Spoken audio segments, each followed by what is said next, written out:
You go. Okay. Hi, everyone. My name's Colonel Sonny Achival. I'm the Emergency Field Office Commander for the U.S. Army Corps of Engineers here for the Eaton Fire Zone. I just want to talk to you a little bit about the process going forward. If you opt into the program and we receive your right of entry, we will put it in queue with our contractor, and then 72 hours out from when you're supposed to get the debris removed, you'll get a call from the contractor. They'll tell you you're about 72 hours out, and then they'll discuss with you. They'll ask you about the property. So whether there's certain items that you want to look for or anything like that. They'll even talk to you about trees on your property that you want to be able to claim or to keep. And so you'll have that discussion with them, and then they'll call you 24 hours out and try and schedule it for the next day. If you're able to make it, what they'll call it's called a 360 degree tour of the facility. So they'll say, for example, hey, we could be there at 8 o'clock tomorrow. Are you available? Highly recommend anybody who is available to come. Oh, the dog's awesome. Highly recommend that you come to that, because then you can actually walk the ground with the crew that's going to be doing the debris removal. They will ask you all sorts of questions. If you have valuables that you thought were burned, for example, and may be hey, we had somebody who thought that she lost her wedding jewelry, and so they were able to look in that area, and they will go through it by hand and do so. Wow. Then, as they're doing the fire ash debris, what they'll do is they will cordon off the area that actually has the fire ash itself, and that'll be in a red tape, kind of caution tape. And then anybody that's in the tape, oh good boy, anybody that's inside of that area doing debris removal will be suited up like you see, right? So they'll have the complete Tyvek, they'll have the respirator, because they've got to protect themselves from the ash. And then everybody outside of that area, such as we call that the warm zone, will be dressed just like me. So safety vest, gloves, all of those things. When we are doing the debris removal, you're welcome to stay the entire time, ask questions, talk to the crew. I think it's really important that How long does so. it take roughly, to take all that away? Yep. So a site like these that I'm standing near right now, probably 1.5 days or so. It could be sooner. Just kind of depends on when they get started. There's 3 types of debris that will come, actually 4, that will come from a site like this. So there's fire ash debris, and the crew is going to be very careful with that stuff. So there'll be a water hose on site, a water buffalo, that will keep that ash debris really wet the entire time, and that'll prevent it from essentially going up and air particulates getting around, not just those individuals, but around the site itself and to the community. Other type, you'll have, now let me hit that real quick. So the fire ash debris, that goes in a separate truck. Now that truck is vinyl lined. So the entire dump truck has a large piece of vinyl that'll loop over the back, and then it will go in separately to there. And remember, it's wet.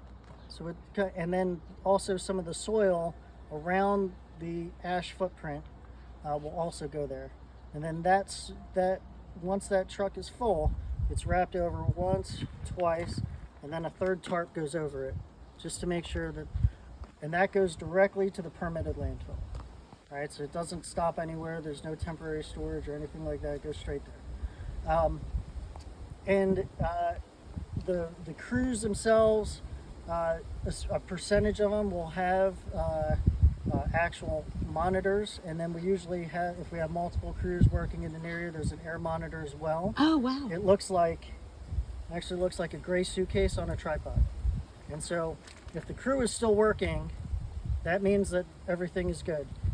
If that sensor goes off, and it's actually pretty it's pretty sensitive. If that sensor goes off, then they know they need to stop. They need to wet down all the ash and make sure that there's not any sort of dust or anything, particulates. Until those levels go down, they're not allowed to keep going. Okay, so 4 types of debris. You have the fire ash debris, which we just talked about, which goes into that vinyl line truck and goes straight to the landfill. And then we have concrete, which would be kind of your foundation, usually, foundation of the home. That's rinsed, and then that will go in a truck. And then we'll also do scrap metal as well. That's also rinsed on site, and then that goes in a truck. And then there's vegetative debris. Those are considered clean debris, and so they will go to a temporary storage facility, and then where they'll be consolidated, and then we'll take them out eventually to be recycled. Okay, I think I hit most of that. Yeah. So what'll happen is after a day and a half or so, and your site will look, again, it'll look relatively flat. It won't be super graded and things, and depending on the foundation, there might be some indentations, but that's just going to be part of what you'll have to deal with afterwards.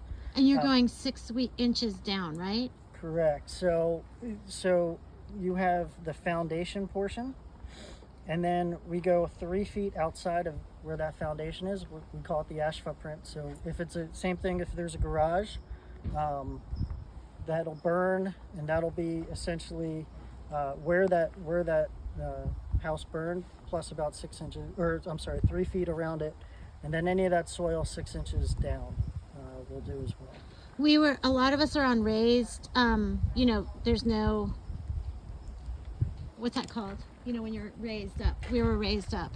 We're not flat on the ground, so you don't see you don't see cement footprint, but you understand where you just look exactly. for the, okay. So yeah. what, I mean, like a place like a home like this, you could see technically where it happened. Yeah. Then once the site is we call it, is cleared of the majority of the debris, then there'll be a follow-on crew that will come, and they will spray what's called hydromulch on there, which is, it's like a greenish substance that will help with soil erosion and will help stop the soil from eroding between now and whenever you decide to rebuild. And with that will also be, if there were hazardous trees there, that again, you have the choice 100% if you want to keep those trees or if you don't. And I've had a lot of concern about it. All we have is the blue dots with the bar tag. That's our recommendation. If you decide that you those want, blue dots, you're recommending that tree go away? that's a recommendation just based on where it is. But these are my friends, so they could say, don't take that tree?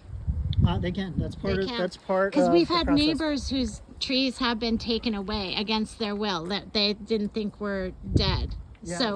So some of those, I think we just have to understand detail about the case-by-case basis. One of the things that we learned early on, again, we're less than 1% into this mission when you think about the scale of the amount of properties. So one of the things that we refined our process, and it was based off of an unfortunate incident, is the properties that share a boundary. right. So now we try and get both property owners to make a decision about that. Good. Going forward. Yeah. That's great.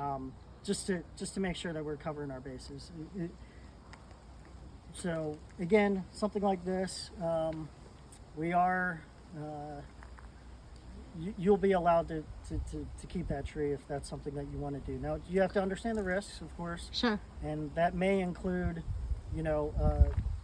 permitting and all that stuff has to be taken into consideration. But again, it's just a recommendation from us. You make the final call. Right. We, 4 or 5 of us want to have all of our debris moved at the same time. Is that a possibility to arrange with you guys to, like, if I get a call 72 hours in advance, can I say, hey, can you also do my neighbors at the same time if all their paperwork is in?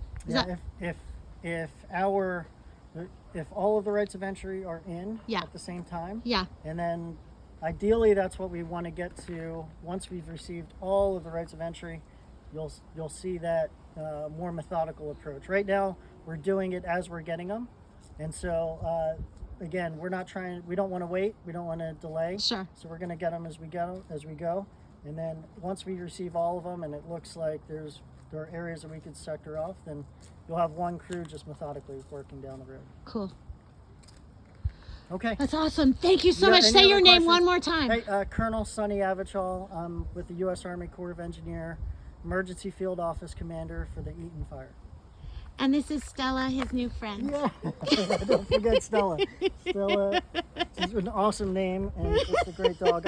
I'm missing my dog. My dog's name is Ranger. And where are you Also- from? Are you far away from home right now? Yes, Norfolk, Virginia. Oh my gosh. I have a 10-year-old, a 12-year-old, and my wife, and then my awesome dog Ranger, who's a mini golden doodle.